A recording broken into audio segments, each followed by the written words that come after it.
Welcome to Slayerfest 98. I'm your host, Ian Carlos Crawford, and we are here to discuss the Firefly movie, Serenity. And I have four really fucking wonderful folks with me today. First up, I have host of the upcoming podcast, Midnight Mass, Michael Varrati. And next up, we have professional wrestler and Twitch streamer, Courtney Rush.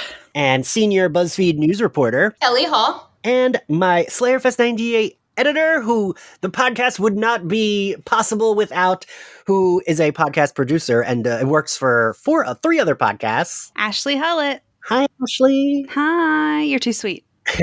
So yeah, you're all big Firefly fans. Ashley, I wanted to ask you on for this because you were like, you knew editing those like promo stuff. You like knew all the episodes. Yeah. I'm a big Firefly fan. Yeah. And Courtney and Ellie and Michael, you'd all been on for the Patreon stuff. And I wanted to bring you all for the non-Patreon episode, which is this one. I think I begged you to have me on this episode. I was like, yeah, do Serenity. You know, the two of you, I was very surprised that both of you asked to be on, because I'm always like hesitant to ask someone to do a Patreon episode, but I really appreciate the fact that both of you were like, hey, I want to do Firefly. Just let me talk about Firefly. I'll be the happiest little thing. Yep. I think with both of you, I was like, it's Patreon, right? And both of you were like, yeah, I don't care. That's fine. I want to talk about Firefly. Right. Not at all. I just want to have a conversation with you. It's fine.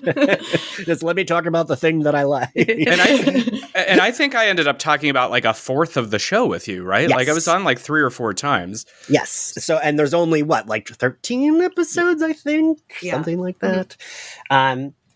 So we're here to talk about the movie, which I've talked about on the Patreon a little bit. I actually saw the movie first before I saw the show. Same with me. That's something that I come across a lot. Yeah, I actually did too. That was me. Yeah. Oh. So yeah, I saw the movie first. And it's weird because back then it was very like, ooh, I want to support this movie because I love Buffy and I want Buffy to be a movie. That was like one of my sole reasons for seeing it. But then I ended up really loving the movie.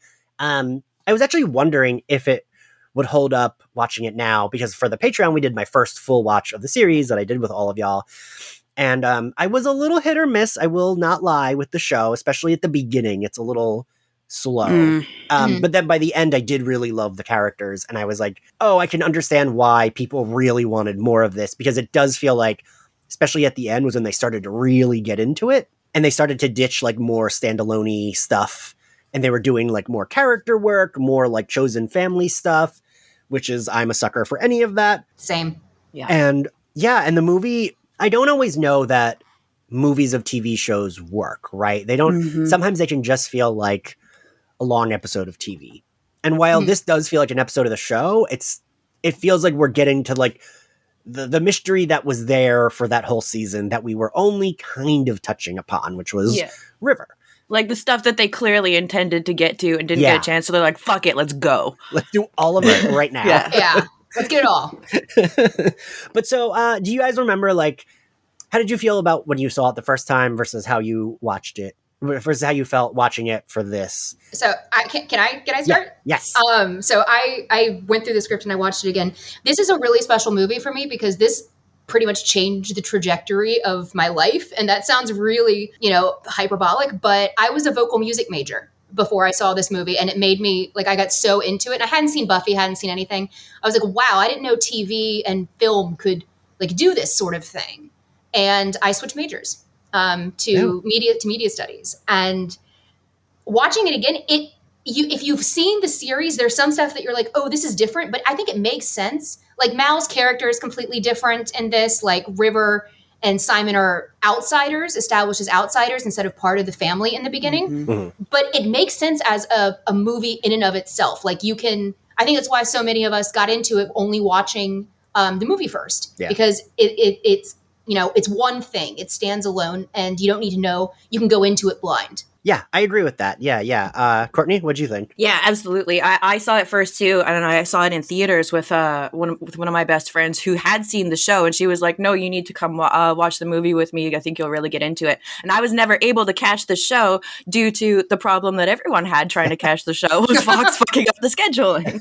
So I never got to see it. So we went to the movie theater. I fell absolutely in love with every single character, the whole universe, and that finally got me able to watch the show in like retroactively once I was able to get a hold of them. And it's one of my favorite movies of all time. But I've seen it so many times, I considered coming in and doing the podcast without rewatching it just from memory. That's but then totally I was like, wait, why would I give up a chance to watch Serenity again? Exactly. There was, when we started the podcast, there was a couple, I think season 1 episodes or 2, maybe it might have been season 2, where I was like, I watched this recently enough, I don't need to rewatch it. And I would like take the notes just from like my memory. Yeah. Michael? I saw this movie opening weekend with Eric Russo, who is actually a previous Slayerfest guest. We went to college together, and years before, we knew that we would be doing these. We went and saw this opening weekend, and I think we did turn around and go and see it again just a few days later, because this was sort of like the peak of, not knowing what we know now about Joss and everything. Right. This was like peak Joss fandom and Joss fervor. And like, this movie was like him taking what he did and what we loved about the work that he did and bringing it to the cinema. And, I echo what everybody's saying. It felt like such an experience. And I remember just really loving it. I don't always love big space operas, but this was one of those that did what it needed to do. It had the characters that I loved. And I dug this movie right away. I had seen episodes of Firefly, but this did encourage me to, go get the DVD and watch it through in the proper order and catch the things that I missed. And it was a hot moment.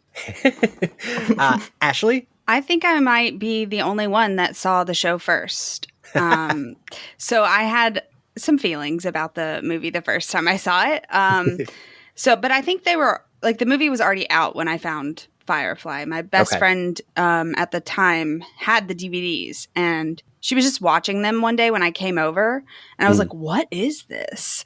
And so she started it from the beginning, and we just watched it all the way through. Nice. And then we watched the movie. And so I remember being like, this is like, I didn't love the little changes that they made. But I was also like a stupid teenager watching it now. I think, as others have said, it absolutely makes sense because it's a movie and it's different.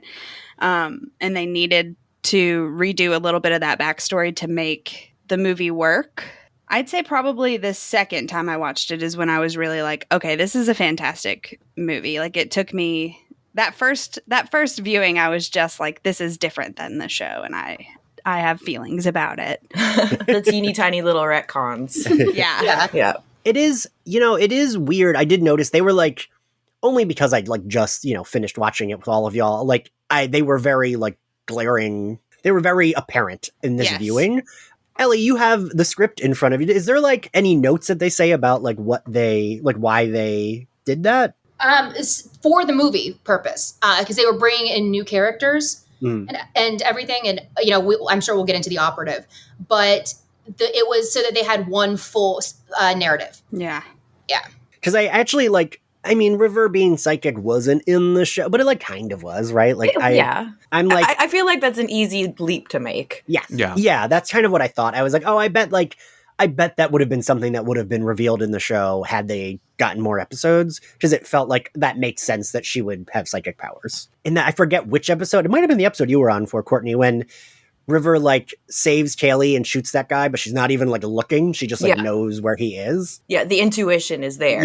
Yeah. Like, okay, we can like say that was psychic powers, and I can buy. We're all nerds here, so like, yeah, sure, psychic powers make sense for that. Well, didn't she like predict the gender of the child in the one that we watched, Heart of Gold? Yes, you're right. I think I think that, don't they hint at it with Jane when he says like, I don't like the idea of her reading my mind, and Anar's like, no one likes the idea of reading your mind.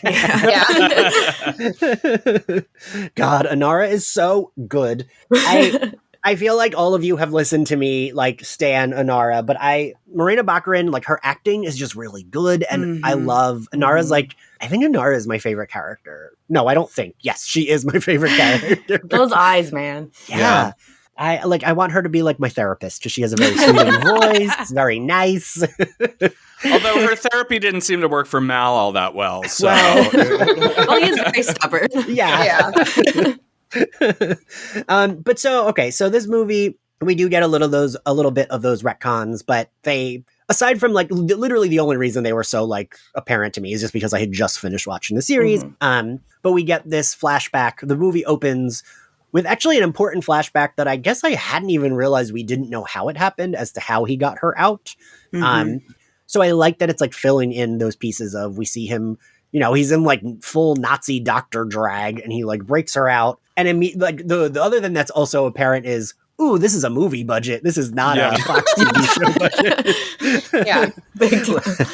Like even her like cool sci-fi outfit is like very, like it feels like a throwback to like 80s movies. Her, Rivers patient. Yeah. Yeah. It was. I thought it was very Fifth Element.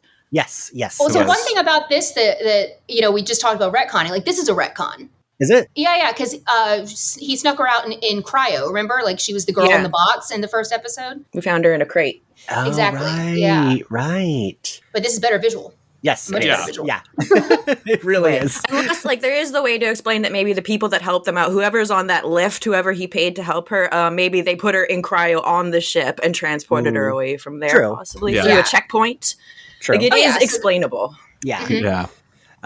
But so we get their like escape, and I also think it's a smart way to do it. That like it's a flashback, but it's like that the operative is watching it. Yeah, I actually rewatched the movie with my boyfriend in preparation for the episode, and he was like, oh, it's like a Scream 4 opening, because it's like, this isn't the opening, this is the opening. No, wait, this is the opening. And I was like, oh, it's true. Well, so I'm always saying this because I have the script, but do you remember the opening is the teaching scene? It kind of establishes the world, and then it goes, so like, I think that was really well done because it establishes immediately that River is smart. River is different from these other kids. Yes. And it also established it from the point of view of the Alliance, which we didn't get through the entire show. Right. We just like heard oh, you're about right. Them. Yeah. And also, stupid question, was that Summer Glau voicing baby River Tam in that dream? I don't think so. I don't think so, yeah. I couldn't tell. I was like, that really does sound like she did a good job. Yeah. And I can't, none of you were, when I did the finale, I kept thinking, oh, this is the guy that's in the movie, right? And then I remember looking up, being like, this guy isn't in the movie, isn't he? But I feel like the operative is just like a leveled up version and less scary, but more violent version of that assassin that's in the finale, right? Yeah, more focused, more like with a purpose. Yeah. The calmness is what's scary. Yes. Right. Yeah. Because I mean, the way he kills that dude that's like the scientist is like, he hits a pressure point and then just lets him slowly fall on the sword is like, literally falling with his own sword. And this is 2 years after Kill Bill. Like, I mean, I can totally see kind of that motif at the movies at this point. So yes, yeah. And then he like the fact that he's like also he's multitasking of like holding up the sword, waiting for the dude to fall on it, telling the other doctor that she needs to like get him the files, and she's like clearly terrified, and he's like, right, I'm doing this, I'm killing the dude, but also I need you to do this work. And he's not flustered, he's just very like, this is what's happening, we're gonna go with it, this guy's gonna die, you're gonna get me files. It's such a nifty trick to get your evil last word in while you're waiting. Right. And it's a kind last word too. Yeah. It's like, this is a good death. Like I love how it establishes him as like, he is a man of purpose. Like for him, he doesn't need to know River's secrets. He doesn't want to know River's secrets. He has an objective and he is going to carry it out. Right. That was like Lucille Bluth. Like, I don't understand the question and I won't respond to it. But so it is like I think it is like, as your boyfriend said, Michael, I think it is a good stream for like opening with an opening to set us up for like the forward plot of the movie, right? It's giving us our villain. It's telling us this isn't the first time he's done this. Right. Yeah. And it's telling us like, this is mostly going to be about River's story. Yeah. Even though I would still argue they're all the main characters in the movie, it's still like the story's revolving around her. And it's like everything we had been hinting at, we're going to go forward with all of that shit. We're going to show you the Reavers. We're going to show, you know, everything that was just a hint in the show is going to be here fully in the movie. So the operative, we get to the crew, which I thought it was interesting. It's an interesting choice that this is based off a popular TV show, and we don't see them for like a full 10 minutes of the movie. We don't see like our beloved our crew. plucky heroes. Yeah. I mean, I feel like that's pretty standard though. Like if you look at Godzilla 2014, it's named after Godzilla and he saunters in like, well, you know, an hour and a half into the movies. So. He big leagues everyone, knows he can show up late. Exactly. And it's also like when they show up, it's because the ship is falling apart. Like immediately you're not seeing, they are the ragtag heroes. Yeah. They are not as clear and focused and well funded as the operatives. Exactly.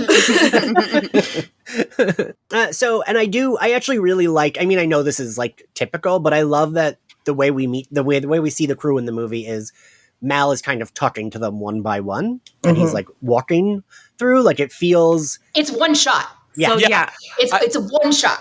I literally need to talk about this shot because at 2005 when this came out, I am fresh out of film school and I'm sitting there having a nerdgasm in the audience. Same. Well, I think from a filmmaking perspective, it's very intentional. Obviously, you know, that's a very planned shot, and one by one we meet everybody during this long tracking moment. But it's very akin to like in Fire Walk With Me when the opening frame is David Lynch breaking the TV. This is Joss Whedon saying we're not on TV anymore, because you would never get away with a long shot like this on television. Oh God, no. And so he's like, here's everybody again. Like, I'm going to introduce you to the cast again, but cinematically. And it was awesome. Yeah. And it also introduced us to the character that we don't talk about enough, which is the ship Serenity, and exactly seeing her from cockpit to engine room down to the hold and you can see how big it is in the inside, but also how claustrophobic it is. Yeah. Yeah. And that it's falling apart. Yes. But yeah. Constantly. Yeah, I don't even remember like what the problem. It was just like generic problem, right? Like I don't know. Something falls off the ship. Like the very first shot of Serenity we see is like a part flying through the universe. Right, of course. Yeah, I forget what panel, some sort of panel he says. Which is also the last shot. Yeah. And I do love that Zoe even just says, "Oh, we crashing again?" Like there's not. She's just like, "Oh, it's happening." All right. Yeah, and define interesting. Oh God, we're all gonna die is like a premium chef's iconic kiss. line. Yeah, yeah, Joss Whedon line. Just say, "I don't want to crash." And like Kaylee jumping in, being like, "Everything's shiny, we're good." Like she's very Kaylee in that scene where she's like talking fast and being like, "It's good, it's fine, I'm gonna fix it." Simon appears behind Mal, and we kind of learn that whatever this new mission is, Mal wants them to bring River because. So a thing that I was wondering about, it feels like they just learned that she is psychic, right? Or is it just like supposed to be, oh, they knew and it just happens to work for this mission? I feel like it was a development. Courtney, I can't remember if it was Courtney or Ashley, but you mentioned the episode where she doesn't look and she shoots. Mm-hmm. I think the way I interpreted that was probably more stuff like that happened. Okay. And they realized that, oh, we can actually use her because she can warn us because she's psychic. Yeah, that was my interpretation. Yeah, because this does not pick up like at the end of the series. This has been a few years. Anara's gone. Shepherd Book is gone. Like they've gone their separate ways. So it's easy to assume that more shit has happened where they're like, what's up with River? Yeah. Simon brings up, he says she's 17, which I thought we knew she wasn't. Like I thought we knew she was like supposed to be in her 20s, but also very like. I don't recall it being ever mentioned. Well, they do say she's a kid. They say it over and over again, but I don't know why. I thought it was like, they're saying kid, but like it's because like mentally she's like childlike, but because she just doesn't look like a teenager to me. Right. Not like she looks like old, but she just looks like she's in her 20s, right? Well, Ian, you go through government torture and see how you look. Yeah. Well, I said it. She doesn't look old. I'm not saying how big your eyes can get. The only age-specific thing I remember being mentioned is Simon saying that she was taken away when she was like, 7 or 8, and put into like a gifted government program.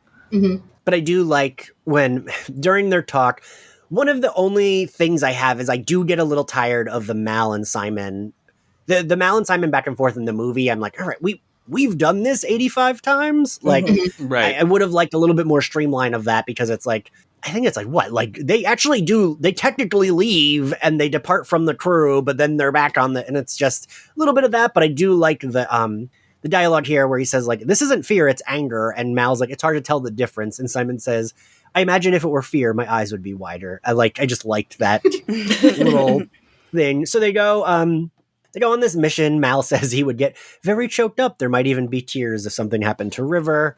I don't really remember if we know or if it's like important what they're just like going to get money from that vault, right? Yeah, they're robbing a bankroll situation. Yeah. That pays for security. Right. So mercenaries. Yeah. They're taking the mercenary money that the government is paying them.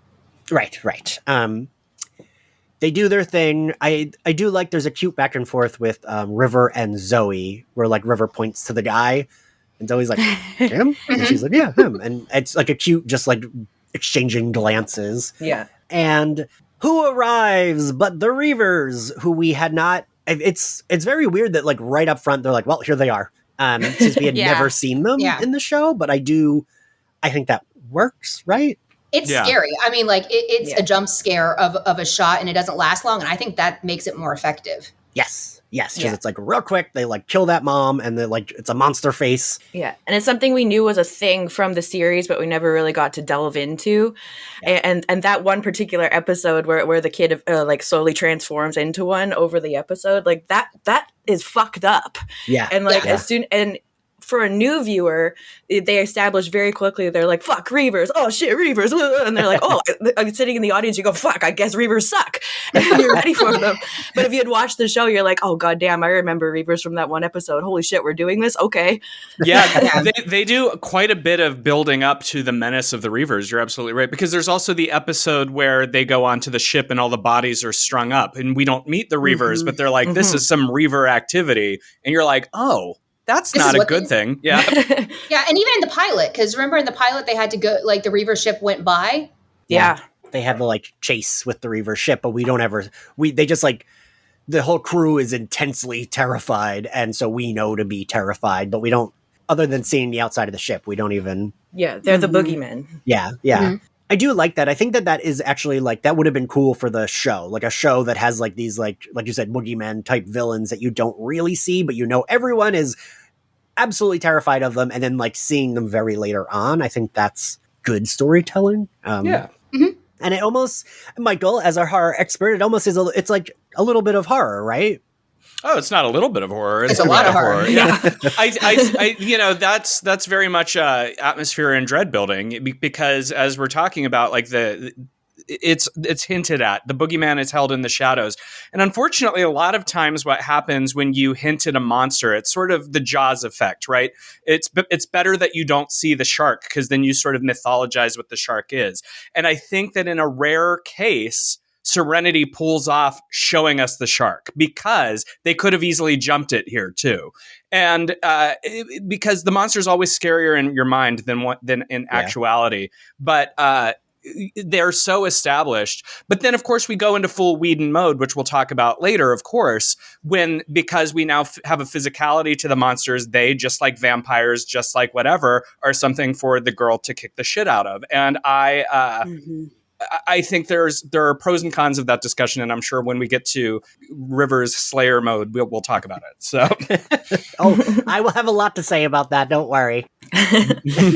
But they do, even though they show us the Reavers right off, it's fast cuts. It's a fast pace. You really don't get a good look at them, and it's just very high intensity and high anxiety. Yeah, exactly. And most of it is the fear of everybody else. Yes, right. Like the fear of everybody on the screen, and even like tough guy Jane. Yeah. And all the people in like the village, like that made me more scared. Yeah, 100%. And for all Mal's trolling to Simon earlier, like, oh, there could be tears. He's got River's hand, and he's dragging her out to the mule as they're trying to get away. He's making sure she gets out. Yeah. And I like that they also quickly established that because when they go into that bank or whatever it is, they say like, okay, let's go be bad guys or whatever. But then very quickly, as soon as there's a threat, Mal tells the guy, he's like, you got to get everyone down here and lock the doors. So they're very clearly not like traditional like bad guys. But then he doesn't take the dude on the mule. Yeah, but I kind of understand because they're already struggling on 100%. the ship. And he's like, you got to go get in the vault, dude. Yeah, I feel like it's one of those, God, I watched it when I went to Catholic school for a few years. There's like that movie about the like safety, the like life raft, and they're like on it and they have to decide who like can stay on it and who has to go. Yeah. Now it's like an old black and white movie, and they like used it in religion class to like teach us a lesson. Are you talking about Lifeboat? It's an Alfred Hitchcock movie. Probably then. It probably is just called fucking Lifeboat. Jesus Christ. Of course it is. But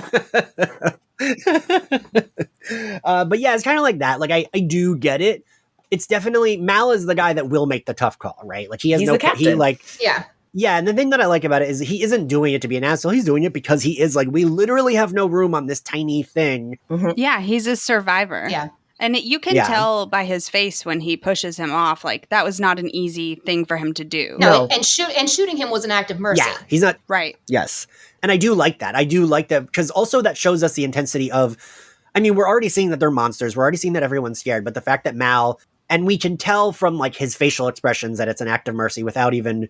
knowing, but like, I mean, we know, but like the fact that he also knows, no, I don't want this man to be like, whatever torture they're going to do to him, death is better. So that like also ups the like Reavers monster. And the fact that the Reavers drop him. Like that was that like when I think of this scene, that's what I remember. Like these are monsters who want to torture you as they kill you. If you're dead already, it's no fun for them. Yeah. Like that was what skeeved me out. Yeah. And then River actually, even when they're like doing that very cool chase scene, River has that line of like, they want us alive when they eat us. And like, yeah, they do, which is like gross and terrible and makes them scarier. But also I do want to talk about this chase scene because it's pretty cool. And, you know, I mean, clearly I said from the top of the movie, you're like, oh, this is a movie budget, not the TV show's budget. But this like feels like Star Wars in like the coolest still way. With the Western feel that it popularized with the show. Right. Yeah. I don't know. I thought like it was really cool to see like these characters in this type of scenario. Like clearly this is still something we would have gotten on the show, but it wouldn't have looked as cool on the show. Well, what's great about the chase sequence too is it engages every member of the cast and shows how they all work together on the when there's an emergency, because it's not only the chase with Mal, Zoe, River, and Jane, but then when Wash gets the call, like Simon's running around on the ship, Kaylee's kicking it in. Of course, Wash is doing what Wash does best, and that is really, really smart writing, because we tend to have in a lot of these movies, Star Wars included, where you have a great ensemble of heroes, but then like one hero kind of just does the shit for whatever the mission is. But this really shows the cohesiveness of them as a family. Yeah, and particularly because like when we were first introduced to them, Mal was, you know, storming around and there was a little bit of interpersonal conflict there.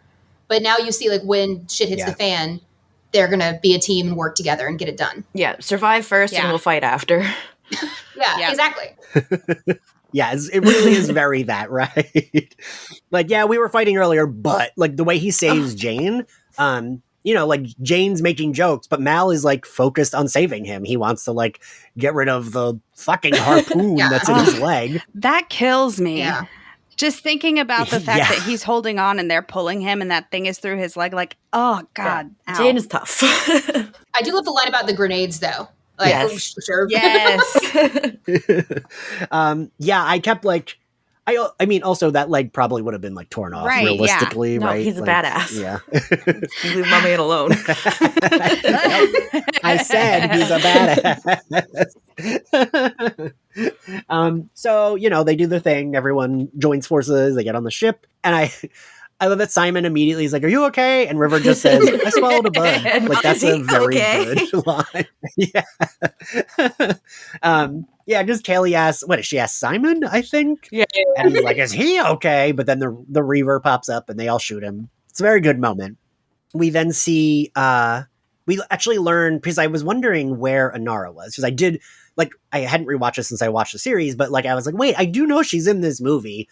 But then we we learn she's left the ship, and he's watching this like very cute video Kaylee took of Inara. I think it's supposed to be from when she first gets on the ship, right? Mm-hmm. It kind of looked like it was when she was leaving, like packing up and leaving. Oh, okay. It might have been that, yeah. So then Mal and Simon have their fight. He's leaving the ship. This is the only shit that I'm like, about. Well, we've been here before, as you said, yeah. Right, yeah. They land on that planet. Mal meets up with those twin guys, and he does say that he can tell them apart because one is prettier, and I just put a bunch of emoji eyes. Yeah, Fanti and Mingo are like our movie version of Badger that we had in the series. Contact, who gives out the jobs. Mm-hmm. Yeah. So then we see River watching this like screen of like a commercial. Yeah, she gets like Josie and the Pussycats. She gets in like literally the subliminal mess. Mr. Movie Phone turns River into an assassin. That is a fucking A+ reference, Michael. Also, that will be the second time Josie and the Pussycats is referenced, because in our Super Yaki ad, it's referenced. But so yeah, she gets entranced and she says Miranda. Yeah, right? She whispers it. Yeah, and then she kicks everyone's ass. Which, because I hadn't seen the movie in a while, I was like, oh, is she imagining this? Because it goes to that filter of like flashbacky dream filter that they do. But I think it was supposed to be like from her perspective, because it's very silent. First of all, I love this scene. It's a silent score for the good first chunk of the fight. And I like that you're just hearing like the blows and the grunts. And then it switches from out of her perspective into normal lighting. And I think that's when we start to see like Mal and Jane recognizing what's going on. Yeah. This is when you really see like how much effort went into making her fighting style unique. Because as anyone who watches Angel knows, her first Joss Whedon thing was like literally as a ballerina. Like she's a trained ballerina, and this kind of blend of martial arts in ballet, it was something I'd never seen in an action movie before. Well, she did always love to dance. Yes, she did. Aww. Yeah, nerds. But yeah, no, I do like her fighting style. And, you know, I was thinking about that because I do always think Buffy and Faith are definitely different in their fighting style. Yes. So I appreciate when they give characters, like I was thinking of like Peggy Carter. She has a very brawler type way of fighting in MCU, which is different than the other folks who have like their fighting style. And I just like when we like add that detail into a character who is a fighter.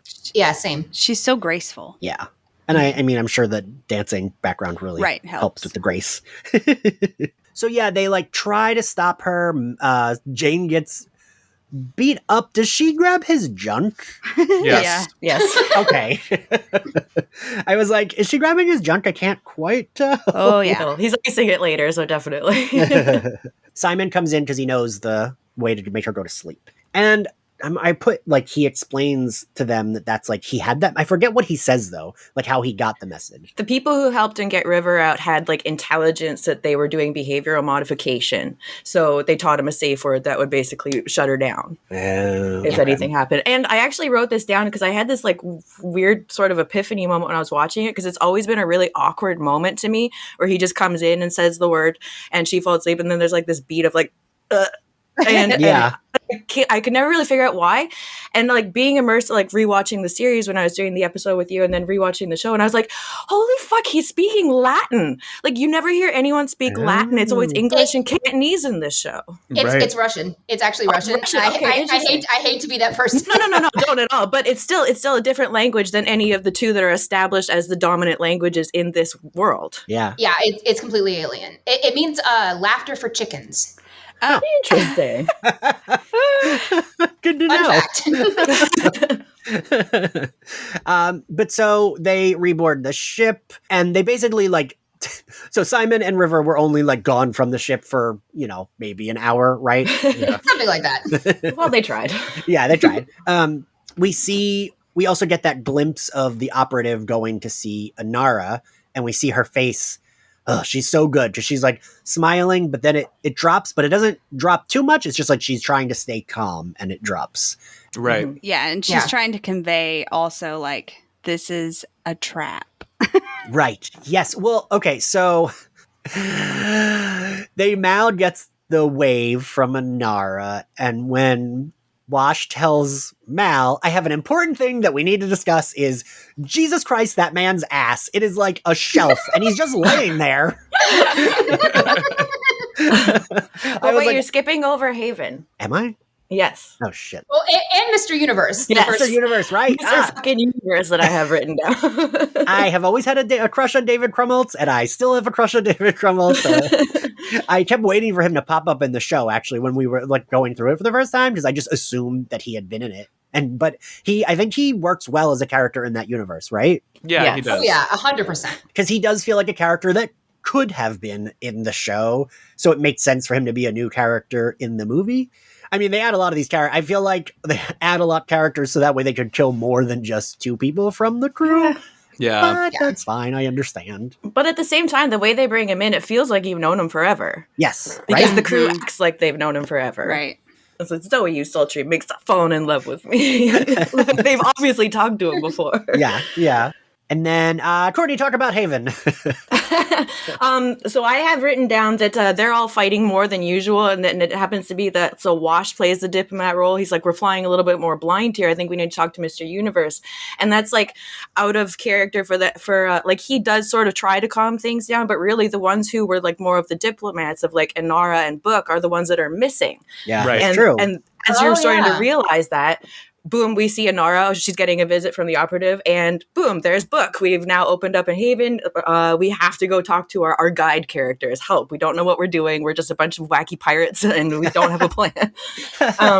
So now we have to bring back in the diplomat characters and the ones with the connections to the Alliance, because Inara works on core planets, and Shepherd Book has very like alluded to the background that he has that's all mysterious, but we know he's got like dark, shady shit Alliance ties in his background. And when he and Mal talk, like the impression you get, because he immediately knows that they're going to send an operative. Yes. Like I mean, I think it was even in the comics they specified this, but like he was an operative. Like he knows how they're going to work. He knows that if River is important enough, they're going to send someone like what he used to be after them. Right. Yeah. Right. I want to say, Courtney, Ellie, I am very impressed with all the knowledge you just laid down. Doing this podcast, I feel like I always considered myself like such a nerd, and I'm like, oh, there are a lot of people that are just as nerdy as me. I'm a lore nerd. But so yeah, we get the wave from Inara. I have a lot of notes about Mal's butt.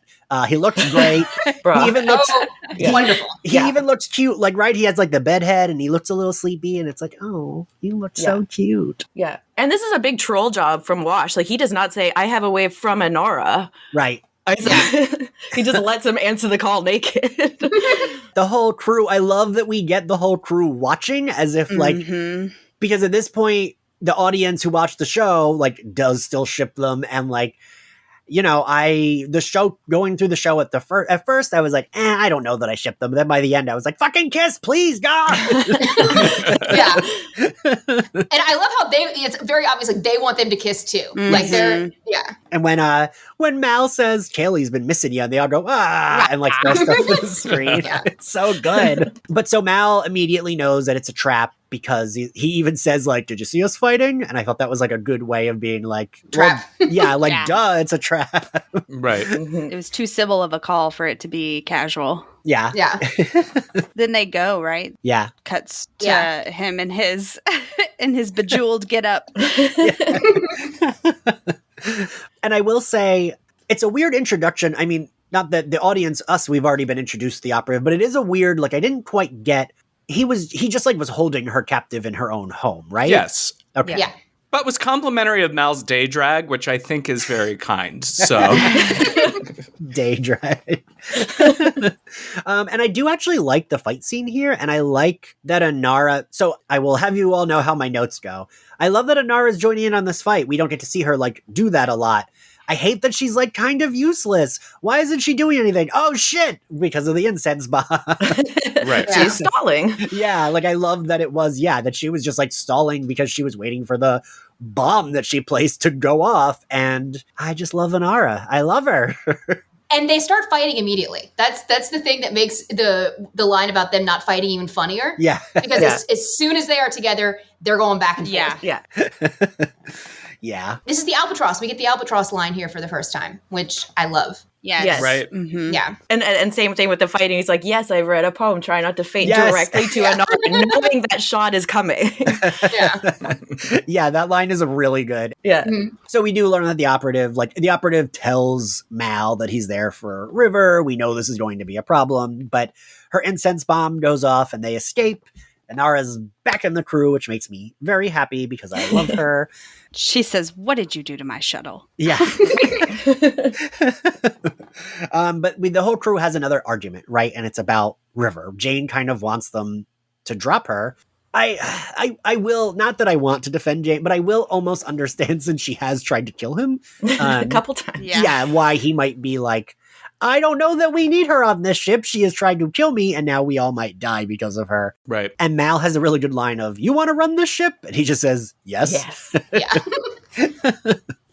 But then they kind of, I forget, what do they decide in this meeting? Well, they're going to go back to Haven to get more, kind of counsel from Shepherd Book. Right. But of course, this is when we discover that the operative has burned to ground all of their contacts in a much more dramatic way than this one sentence I'm giving about it would do justice.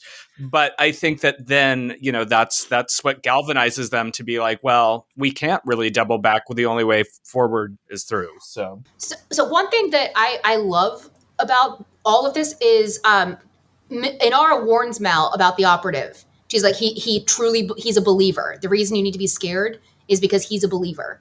And he truly believes killing River is the right thing to do.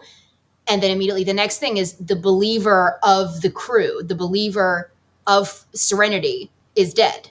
Yeah. Like, and I think, he even says, like, you need to find something to believe in. Yeah. And I will say, I fucking forgot that he died in the movie. I know. Because I think when I saw the movie, I thought he was a new character because he was like not in it that much. I didn't realize that he was one of the main characters. So in my brain, I was like, wait a minute, he died. Like, I remembered Wash died, but I forgot the book died. And I was like, 2 of our beloved characters died? Yeah. Jeez. But I do like that Book is still like a little sassy. Yeah. When Mal, I forget what he says, but he's like, oh, you did the right thing. And he's like, coming from you, that means almost nothing. Yeah. Well, and I also think we get a great moment of like the book that was, that they allude to that we never fully get, is that he single-handedly took down a ship. Like, so I think that you're like, oh yeah, P.S., Shepherd was a badass. Yeah. A crack shot. Yeah, and he says, I don't care what you believe in, just believe in it. Yeah. And the one thing that Mal truly did believe in, he says, like, the wind blows northerly, I go north, and he just kind of floats along and doing whatever comes up. But the one thing he did believe in was the war. Mm-hmm. Yeah. And that he says to Inara at some point, I start fighting a war, I guarantee you it'll be a different side of me or something like that. Yeah. And this is where, he does turn to believe, and this is the point of no return in that fight where they choose to go in. Because River's gotten through and shown them where Miranda was. Yeah. So now he's fighting a war, and this is a different side, and he finally does believe in something. Yeah. And his character, I mean, not that, but it had always been leading to something like this, right? I feel like. Yeah. Because we opened with the war flashback on the series, and it had always been like his trauma from the war, like shaped who he is. And with him kissing the cross, like that's just a small moment in the very opening, but it shows like he once was a man of belief. And I feel like the final interaction with Shepherd Book kind of does a callback to that, where you, as you said, like you can see the change in him. Yeah. Yeah. The ship is called Serenity. It's always been about the Battle of Serenity for him. Yeah. He's never going to get away from that. Yeah. So then Mal talks to the operative, right? They have like a video call. Yeah. Casual FaceTime between enemies. Yeah. Right. Yeah. It's such a great line. He says, if your quarry goes to ground, leave no ground to go to. Yeah. Ooh, that is good. Yeah. And so then then Mal, this is where he decides they need to make the ship look like a Reaver ship and go to planet Miranda. I will say at this point, I'm like, why are they arguing? Just do the thing. Stop arguing. Just do it. Stop arguing. But that kind of shows how abhorrent his order is, to do this. They've all seen some crazy ass shit, but what Mal's telling them, it's not even comparable. Right. Yes. Yeah. Yeah, and he kind of has to put them in their place. Mm-hmm. He pulls out his gun and is like, this is not up for discussion. If you don't want to come with me, then you're staying here. Now get to work. Yeah. I mean, that's true. And like, I mean, I do feel like stop arguing, just do it. But then also, Kaylee's like, they were our friends. And when the ship takes off, they have like the skeletons of those people on the front of their ship. Yeah. And children. Yeah, like, I was like, oh, that guy, who had that job? I mean, I guess Jane would be one. Jane, for sure. Yeah. 100%. Well, and I know, again, probably just the horror brain. I'm like, well, I know they didn't burn the bodies, but I'm sure the bodies burned up out of when they went into orbit, and that's why they're skeletons. So just the things I think about. Oh, I mean, that's a great point, though. That is a very fair point. And so with the operative conversation, I think it's like the operative is telling Mal he's a good man, like in that video chat. And then the immediate next thing Mal does is like, well, to catch a monster, I need to become a bit of a monster myself. Yeah. And like, I mean, he's right though, right? Yeah. Like, so they fly, and also like, it's not like they had to transform the inside of the ship. Like, I feel like, all right, it's like decorating your house for Halloween, just like way grimmer. But so they leave for planet Miranda. They get this is like, I feel like I remember this scene being in all the trailers. Like, this is a scene that in my brain happened earlier on in the movie, just as it's like them walking through Miranda is what I very much remember from the movie. Miranda is also like the most Doctor Who-esque planet in the Firefly universe because it's like very clean and almost sci-fi-y as opposed to the outpost Western sort of planets we usually see. It's so bright. Yeah. And it comes from the immediate juxtaposition of the scene before where they're flying through Reaver space and it's all dark and there's just screams over the audio. And then you land on Miranda and it's like hit with overexposure. It's eerie. It's so perfect. It's eerie. Yeah. And then like the way we find all those bodies and like when Kaylee's like crying because she's like, what are they doing? Because like we can see that the bodies just like laid down and died. And that's, again, very, like, it's like that could be from a horror movie. And it is kind of, like, chilling and brutal for a show that it feels even more brutal than, I mean, we, opened with the Reavers attacking and eating people, but this feels even more like a different kind of brutal, that these, like, people just kind of are like, I'm going to die now. Let me lay down. Yeah, terrifying. Yeah. And I do think it is very Doctor Who, but it looks so different from anything we had seen on the show that I think it really makes it work because it's so different, but also full of death, right? Like it looks clean, but it's still like everything is dead. Yeah, and the light point is really good. Like this is the brightest scene in the movie. Yeah. Yes. This is the Alliance, like squeaky clean at first, but like too clean. What the hell is really going on? Yeah. That's a really good point, Courtney. God. So then they stumble upon this recording that I had no idea was from Sarah Paulson. Yes, baby, Sarah Paulson, Scream Queen. This was during those thankless years where Sarah Paulson would pop up in a lot of stuff and and kind of not get to do anything as remarkable as she is. Even though I think she's great in this, I would have loved to have had more of her, of course. Yes. But, I this is one thing I remember from the director commentary was Joss saying that nobody is better at doing tragedy than comedians. He was like Sarah came in and I think, so I guess, again, we're talking about thankless roles. She must have been doing a lot of comedy at this time. Okay. But he said like he saw her audition and it just blew him away. I mean, I bet she kills at any audition, right? Oh yeah. Right. I mean, yeah. She's amazing. But I always thought that line was interesting. Like comedians are the best at tragedy. And like she's only in for a minute and she steals the scene. Yeah. Well, it is her testimony that pivots the entire narrative for the cast. They're like, we have to get this out so the world knows. Like we've known all along throughout the series that the Alliance is not exactly what they say, but here's the proof in the pudding. Yeah. Well, and it makes River, like, I won't say it makes River sane again. Right. But after she throws up, after other people know this secret that she's been carrying for so long, you can see a change in her. And she even says, like, I'm okay. Yeah. Like, well, she knows she's not crazy now. Yeah. I made a note about that too, because she says, I'm okay to him. And then when she turns around and looks at him in the face and she says, I'm okay, she's not saying it to him that second time. She's saying it to herself. Yeah. Yeah. Like she has unburdened herself, like literally unburdened herself, and now she can begin to heal. Right. I will also say I was surprised. I was like, oh, they don't spend a longer period of time on this planet just because it's such a like standout scene that I thought it was like they were there longer, but they're not really there that long, right? Yeah, Miranda never gets its due. If this was Planet Carrie or Charlotte, we would have spent more time there. But... Michael. So then they talk to Mr. Universe. They kind of like talk about what's going on. He says he invites them to where he is, right? Or he invites them to use some, I forget what it is, right? To be able to get the signal out, to be, because he has the ability to put this video out into the universe so everyone sees it. But unfortunately, we find out that the operative is there, and he promptly murders my handsome David Krumholtz right after the transmission. But then we immediately see why it was so smart of Mal to put the dead bodies on the ship. Mm-hmm. Yes, because Reavers. Yes, they all the Reaver, just Reaver party. It's a Reaver rating party.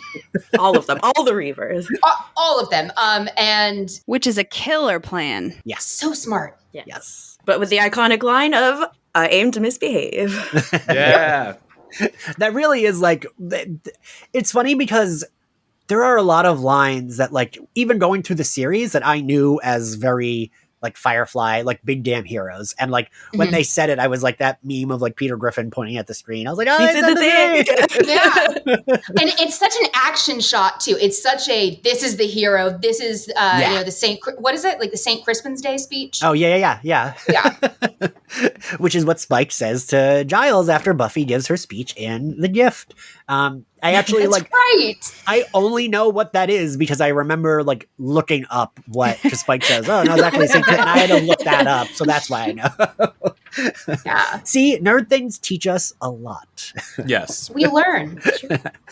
So yeah, they have the big shootout battle. Wash does a lot of good maneuvering. And then what happens, Ashley? He fucking dies and I'm pissed about it. Yes. And it's quick. That's the thing that gets you. You think everybody is safe. You think our heroes are safe. No. Yeah. We have that exhale. Yeah, and there's no coming back from it either. It's not like it's not like he got shot in the abdomen or something. Like he is gone. Yeah. And it's so brutal. I had forgotten that he dies because it has been a long time since I watched the movie. And I was like, are you fucking kidding me? I forgot about this shit. I was so mad. I was like, which, I mean, I guess I probably just pushed it out of my mind. Like, yeah, you gotta do that. It's traumatic. Just repress it. Zoe's grief is what gets me. Oh my God. Yeah. Like we So don't, and then like how when the fighting starts, she is very actively like, I do not care if I die. Yeah. Because she has been the pillar of strength. Yeah. Throughout the whole movie, but also throughout the show. Like that was what really brought it home for me. It's such a stab to the heart when she says, do you really think any of us are going to make it out of this? Yeah. And Jane says, well, I might. She married Wash because he grounded her. Like he made her human. And without him, now she's just soldier mode. Yeah. I'm gonna cry just hearing you all describe it. I bawled in the theater when I was watching. I cried in the theater too, and I had to I was just like, I had no like show context. I want you all to know though, I did cheat when I watched it because I watched it today. I fast forwarded through that part. So I was like, I don't want to cry, so I'm gonna fast forward through this. I was like, I already know it's gonna be sad, but like, let me just not do this to myself. Yeah, just don't watch the end of Old Yeller, and that's fine, right? The dog lives. And like, even like Kaylee asks where Wash is, and I think Zoe just says like he's not coming, and it's It's devastating. And her face, her reaction, Kaylee's face just crumbles. So they go there to find Mal arrives to find Mr. Universe, and he like sees that he's been killed, but he left a pre-recorded message on his sex robot.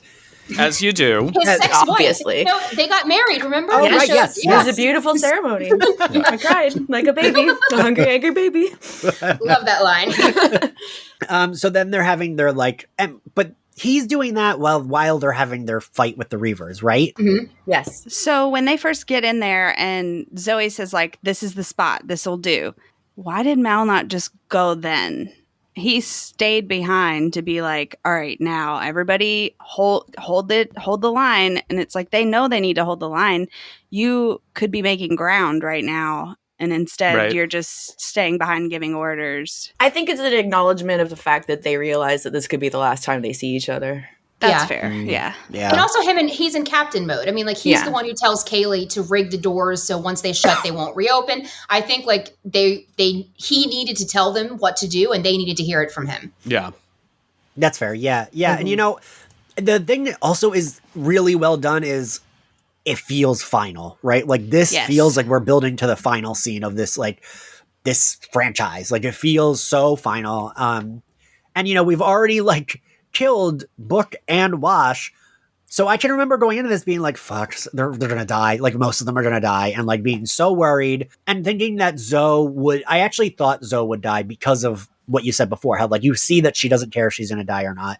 Yeah. You know that, like, Wash grounded her. They were, like, such a good couple. But, like, that also might be a reason why he stayed there, because he says to Zoe, like, Zoe, are you here? Yeah, that's fair. I didn't think about it from that perspective. Yeah, and she says, do the job, sir. Mm-hmm. And she's the one he loves the most. Like, she's the one they've been together forever. Yeah. No, and I love these moments. We get them all throughout the series too, where, their history predates that ship. Yeah. Mm-hmm. And just sort of that, soldiers in the heat of battle, like, no bond is tighter, and he cares about her. And I love those moments. So yeah. And their relationship is, I love their relationship, because I also love that there's never a hint of flirt.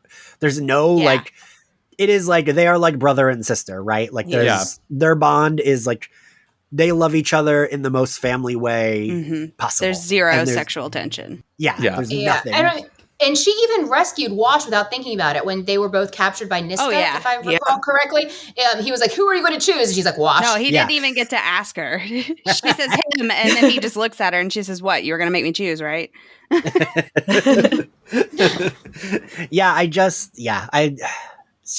Gina Torres deserves all the accolades because she's great. Yes, she's a freaking goddess. Yeah. So perfect. I want to see her in more, like, sci-fi shit or like supernatural shit. But so what is it? Mal? No, we're missing one of the best parts of the movie. Okay. Kaylee and Simon. Oh yeah, I'm gonna live. Like, Ashley's gonna get laid. She's literally fighting off the pandemic so she can get to have sex at the end. Listen. Good for her. Respect. All of the respect. Yeah. God, what happens? But then, the wife robot tells the operative the same thing that she told Mal, and so he goes after. Yeah, now he knows where Mal's going. Yes. Oh, right. Into the second control room, which is set up sort of like a PlayStation level where you have to, like, swing across chains and do crazy things. Hard to get to. Yeah. And then upstairs, of course, things turn grim when Simon gets shot, and River basically is like, you all, you've taken care of me, now I'm going to take care of you. And then she says, my turn. My turn. Yes. And this is when we get Slayer mode. So because I have a one-track mind, my brain was immediately like, fuck, this would be so cool. Like, this is what a Buffy movie could be. We could see, like, Sarah Michelle Gellar doing this level of, like, stunt work and, like, fights. And God, it would be so cool, because I think this fight is so cool. I love this fight. It's perfect. We earned this fight scene that is fucking awesome. It's, like, such a good payoff for, like, the entire series and the, like, 2-hour movie. Like, I think it's such a good end. And for River's trajectory. Yes. As a character. Like, we've all been waiting for River to do this. Yeah. Yes. And, like, she says it, but, like, it's true. They've been, getting her out of binds and whatever, and, like, protecting her.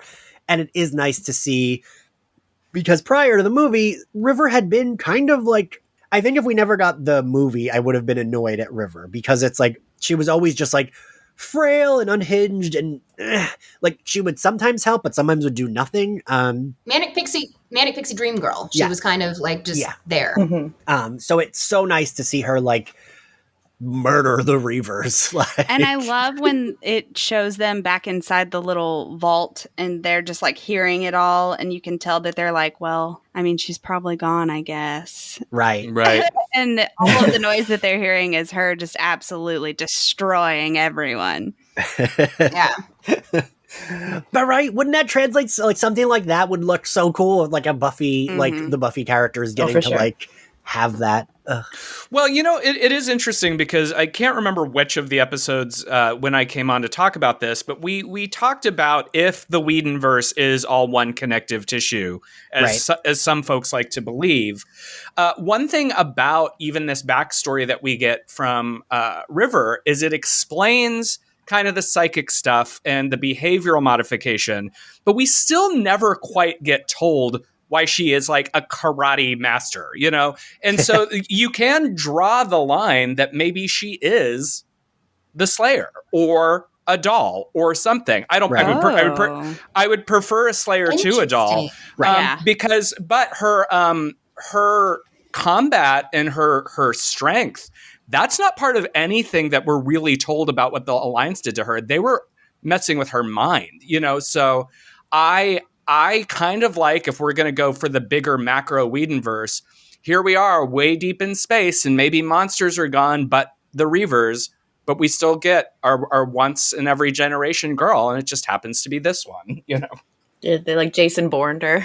Yeah. Well, even as a kid, like we see in the flashbacks in the movie and in the show of her as a kid, like she was always special. Right. Something was always there about her. Yeah. Yeah. And like, yeah, I would love to buy that theory. Like I'm like already on board with it. Just you saying it, Michael. So they all make it safely out of the battle. I have a stupid opinion, I think. I almost, if we're going to kill two main characters from the show, I almost wish they would have waited till the end. And like them die in this like big battle, but I don't know. What do you guys think?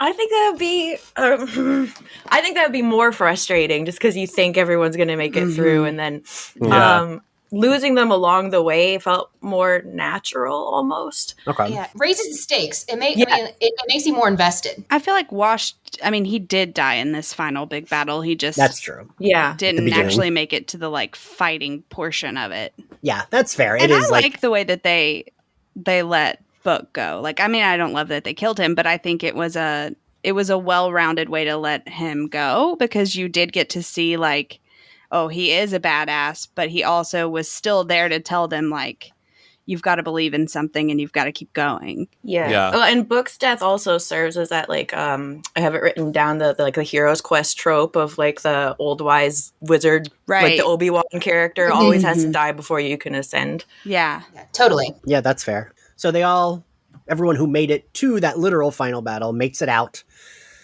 because River has saved everyone. And Mal has the encounter with the operative, right? Or no? Mm-hmm. Yeah. No, he has that before. Yeah, he does. Okay. And he doesn't kill him. He just like disables him and leaves him like tied up, right? To watch the recording from Miranda. To watch his internal belief system just crumble, fall apart. Everything he thinks he is, everything he thinks he knows. Yep. Done. Right. Yep. Right. Everything he didn't want to know. Right. And I think that's brilliant because, a lot of these kind of movies would have killed our big bad. But, the fact that not only does he live, but is defeated in this manner. So when Mal and the operative have their final conversation, and, Mal's like, if I see you again, I'll kill you. And the operative says, you won't. You believe it because he's gone. Like he may be still alive, but who he was is over. Right. Yeah. He says there's nothing left to see. Yeah. Like you won't see me. There's nothing left to see.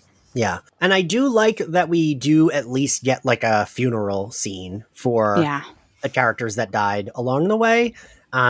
Because I don't, a lot of stuff, they just don't have time. A lot of movies or shows don't have the like room to pause to have that. But I was glad that we got, I remember when I saw Endgame with my mom, and she was like, but why is the funeral for Iron Man and not Black Widow? And I was like, like while we're watching that funeral scene, I'm sobbing and my mom's asking me this question. But like, so I like that it was like, we included even Mr. Universe, a new character, but still like clearly someone who was their friend. Like, I like that it was all of them.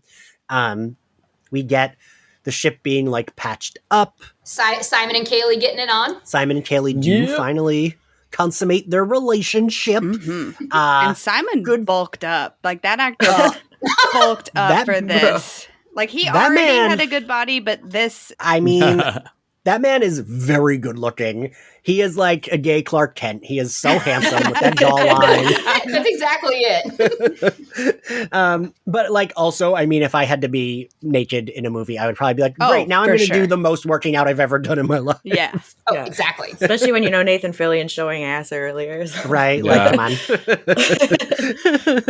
on. So Zoe like mentions to Mal about the ship, but also about herself, that like, torn up plenty, but she'll fly true, which I liked. Mal heads to the cockpit to meet with Inara. I couldn't believe they didn't kiss. I know. I was so angry. I mean, I know, like I said, I've seen the movie before, but it'd been so long. I was like, oh, right, this is where they're going to kiss, because we got to have that scene. But no, we don't get that payoff. We just know that she's staying on board with them. Which, so like, I guess one could be like, well, she's staying so that, you know, does mean something. Sure, but fucking kiss, damn it. Right. Just kiss. Give me the kiss. I just want to say it. And I love that the final line, well, it's like we see ships taking off and something falls from it and Mal says, what was that? I thought that's it's like a very nice, like we had this intense seriousness. We had a lot of wrap up. It's a nice, like, cute ending to be like, well, the ship's still kind of a piece of junk, but they like and it's a callback to the first shot we had of Serenity, because that first shot was something falling off too, which I hadn't even realized until you all told me. I somehow had missed that. I think the movie, it's definitely a little long, but I think it really works. And I love that River is like co-pilot at the end. Well, co-pilot, but she's gonna take over. That's one of my favorite scenes of anything Joss Whedon's ever done, that final scene. Mm-hmm. Oh, yeah. Of them together, like the storm's getting worse, we'll get through. And he calls her a little albatross, which I love. Yeah. And they kept Wash's dinosaurs. Yes. Yeah.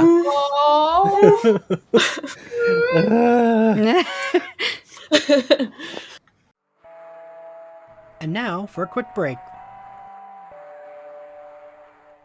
Folks, do you love movies? The good ones? Even the bad ones everyone told you not to like? It sounds like Super Yaki is the place for you. The team at Super Yaki loves movies. So much so, they've dedicated every waking moment of their life to bringing you top quality merchandise to showcase your love for them. From super soft t-shirts celebrating the 20th anniversary of the cinematic masterpiece Josie and the Pussycats, to comfy sweatshirts made for the brave members of the Movies by Yourself Club. They even have pins of some of your favorite directors, like Sofia Coppola and Jordan Peele. Super Yaki joyously brings you tangible love letters to movies and filmmakers that you can wear with pride.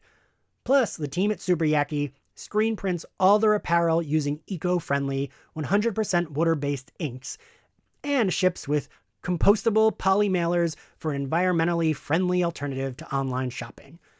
And as a special gift to you, listeners can save 10% on their order with the code SUPERSlayerFest, all caps, no spaces, at checkout. If the spirit moves you, find them at superyaki.com. Let's watch more movies, y'all.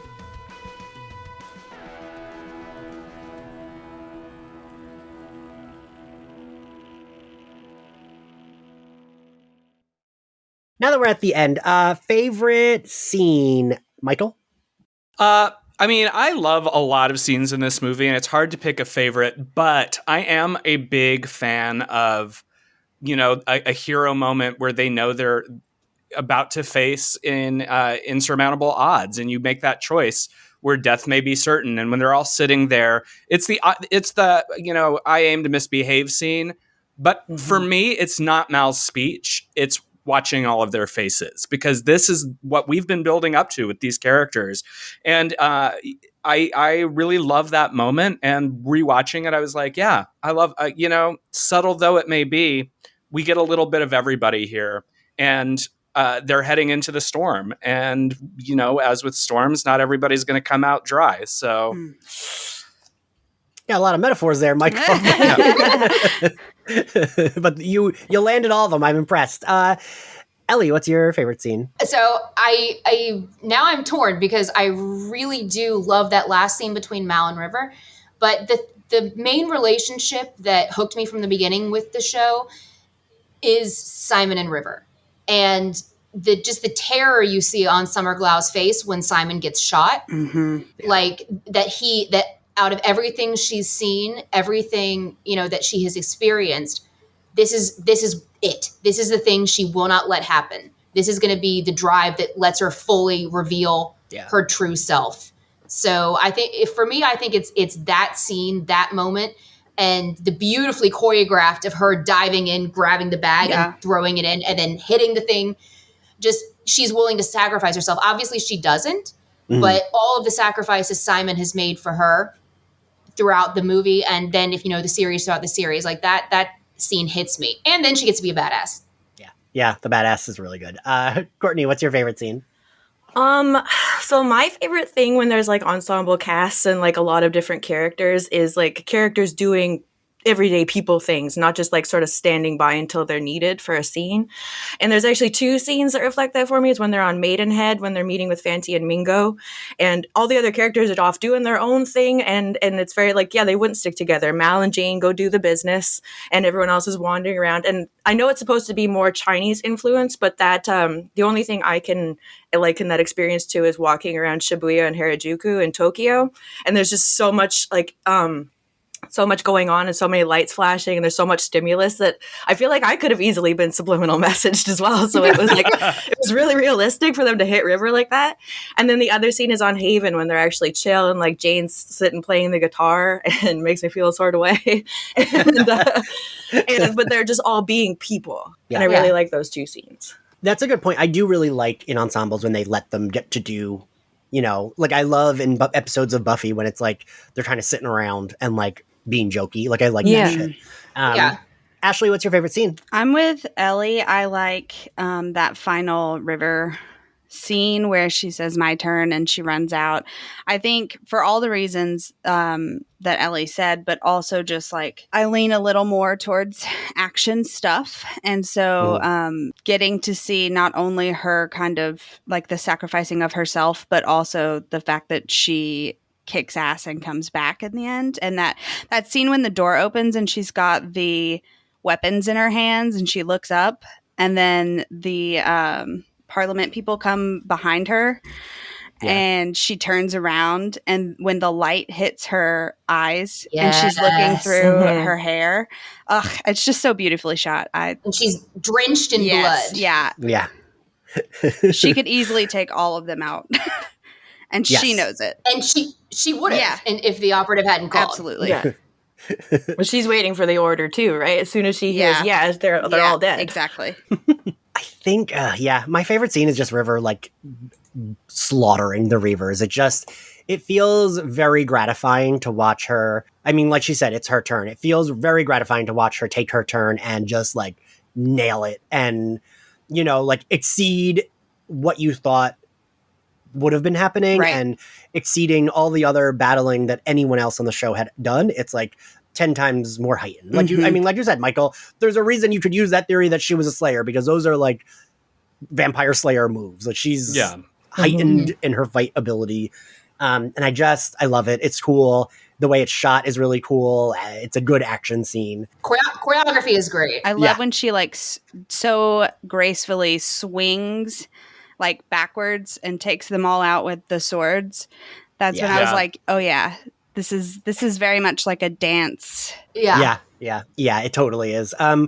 And what grade do you give this movie, Courtney? Wait, are you not going to do the best outfit? I have it written down specifically because I was expecting you to ask. I wasn't going to do it for this, but Here, hit me. What's your favorite outfit? Okay, listen. My thirst for Jane knows no bounds. Usually he's wearing that faded yellow shirt, but earlier when he's cleaning up the mess and he has on that blue ringer, and I'm just like, oh, he's so jacked. He does look good in a ringer tee. Yes. It does. Does anyone else have a favorite outfit? You should totally mention it. Let's give a cheer for Mal and Daydrag. That's it. That's the right answer. I think my favorite outfits on Firefly were just always like the way Inara, because Inara's just like so glamorous and pretty and wonderful. We got to mention Zoe's funeral outfit. Like that dress Zoe beautiful. wears. It is the most beautiful thing. Oh yeah, is this also the only time in the entirety of both the series and the film that we see her in a dress? Yeah. I can think of. Yeah. And it's a slinky dress. Yeah. I mean, she's gorgeous. So it makes her look like this 10 feet tall Amazon. Yeah, love her. She's Goddess. beautiful. Yeah. What grade do you give it, Courtney? A+. One of my favorite movies of all time. That's not changed for me. Ellie? A+. Same. I love this movie. Ashley? Okay, I'm going to give it an A out of sheer spite that they killed Wash. Michael? I'll give it an A as well. All right. Well, I'm going to be the Debbie Downer here, but it's not a bad grade. I give it a B+. Okay. Why? All right. I just, for me, like, the parts with the arguing, just like, there's a little bit too much of, like, I would like to condense that into, like, one argument, not, like, 5 different ones. I understand them, but, like, for me, those are the only, but it's still a B+. It's not a bad grade. I would be happy to get a B+ on my script. Thank you all for joining us. Thank you all for listening. If you want to actually listen to any of our other Firefly coverage, where I went through the series episode by episode for my first full watch, you can subscribe to our Patreon. And for $5 a month, you can listen to all our bonus episodes. And we have different tiers, and it really helps keep the podcast going. And if you want to follow us on social media, we are at SlayerFestX98. You can find the podcast on Spotify, Apple Podcasts, YouTube, and other corners of the internet. If you want to follow me, I am at ENXCarlos. Ellie, where can everyone find you? You can find my words at BuzzFeedNews.com or follow me on social media at Ellie Hall. And Courtney, where can everyone find you? Twitter and Instagram, I'm at Rushlemania, and on Twitch, twitch.tv/RM the Demon Assassin. And Ashley? I am on Twitter at MythTaken314. It's such a good, that's like one of the best Buffy puns, so I love that. That's Michael, where can everyone find you and find your new podcast? Well, if you want to find me, I am on Twitter and Instagram at my name, at Michael Varrati. If you want to see any of the movies I've written, just look up my name on IMDb. And the new podcast can be found wherever podcasts are found, as well as on Twitter at Midnight Mass Pod. Nice. I also like the flex of, if you want to see the movies I've written. All right, guys. Well, thank you so much for doing this, and we'll see you all next time. Bye. Bye. Bye.